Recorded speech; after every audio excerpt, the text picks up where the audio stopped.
ప్రజలందరికీ నా యొక్క నమస్కారాలు. నేను మీ మందా శ్రీనివాసరావు, స్వతంత్ర అభ్యర్థి, అద్దంకి నియోజకవర్గం. మన రాష్ట్రంలో అనేక రకాల ఆఫీసులలో లంచం, ఆ యొక్క లంచగొండితనం ముసుగులో ప్రజలను ఎంత అష్టకష్టాలు పెడుతున్నారో ఒకసారి గ్రహించండి. సీక్రెట్‌గా లంచాలు తీసుకుంటున్నారే, ఇది పాపం కాదా? మీ కుటుంబానికి శాపం రాదా? వారిని కంటతడి పెట్టించి డబ్బు అప్పనంగా తీసుకుంటున్నారే, ఈజీ మనీ. ఇది నీచపు చర్య కాదా? దుర్మార్గ చర్య కాదా ఇది? భగవంతుని సాక్షిగా నా హృదయానికి అనిపించినట్టుగా నేను భగవంతుడు నాకు ఇచ్చిన జ్ఞానాన్ని బట్టిగా నేను మాట్లాడుతున్నాను. లంచాలు మానుకోండి. యేసుక్రీస్తు ప్రభు వారి నామాన్ని బట్టి ఈ మాట పలుకుతున్నాను. అల్లా అని అల్లా నామానికి స్మరించుకుంటూ మాట్లాడుతున్నాను. రామా అని స్మరించి మరి భగవద్గీత సాక్షిగా పలుకుతున్నాను. భగవంతుడు గొప్పవాడు. ఈ కుటుంబానికి మేలు జరుగుతుంది. దయతో వినండి. మనస్ఫూర్తిగా చెప్తున్నాను ఈ మాట.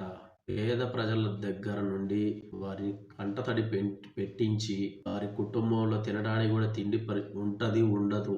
ఓ సందర్భాల్లో అలాంటి స్థితి నుంచి వారు ఇంకా అప్పులు గుండా వెళ్తున్నారేమో, ఎన్నో సమస్యలు ఉన్నాయేమో, రైతులు వారు వేసిన పొలము పంట మరి పడైందేమో, అప్పుల బాధలో ఉన్నారేమో, ఏదైనా కావచ్చు, కూలికి వెళ్ళే పేద ప్రజలైనా కావచ్చు, దయతో 2 చేతులెత్తి వేడుకుంటున్నాను సార్. మీరు గొప్పగా ఉన్నారు కాబట్టే భగవంతుడు మిమ్మల్ని ఆశీర్వదించి మీకు ఒక ఉద్యోగాన్ని ఇచ్చి, మీకు ఒక కుటుంబాన్ని ఇచ్చి, పిల్లల్ని ఇచ్చి, మీకు మంచి ఒక గౌరవంగా బ్రతకడానికి, ఉండటానికి మంచి ఇల్లు ఇచ్చి, ఇవన్నీ మీకు భగవంతుడు సమకూరుస్తున్నాడు. పేద ప్రజలకి ఏముంది సార్, ఈరోజు కూలి చేస్తే రేపు ఈ 4 ఏళ్ళు వాళ్ళకి తినగలుగుతారు సార్. సార్ ఆలోచించండి సార్. వారు ఈరోజు సంపాదించిన కూలి చేస్తే వచ్చిన డబ్బులు రూపాయి కూడబెట్టుకొని కుమార్తె కొడుకుంటే వారి చదువుల కోసం ఫీజులు కట్టాలంటే ఎంత కష్టతరమో సార్.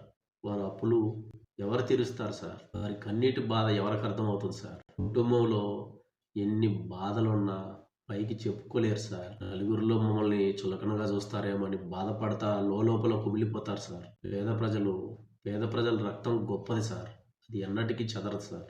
మీరు గొప్పగా జీవించండి సార్, కానీ పేద ప్రజలని వదిలేయండి సార్.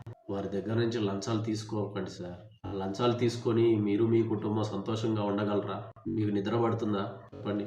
దయతో నా మాటలు మీకు మీ మనసుని గాయపరచుండొచ్చు. I'm really sorry. నేను మీ హృదయాన్ని గాయపరిచినట్లయితే దయతో నన్ను క్షమించండి.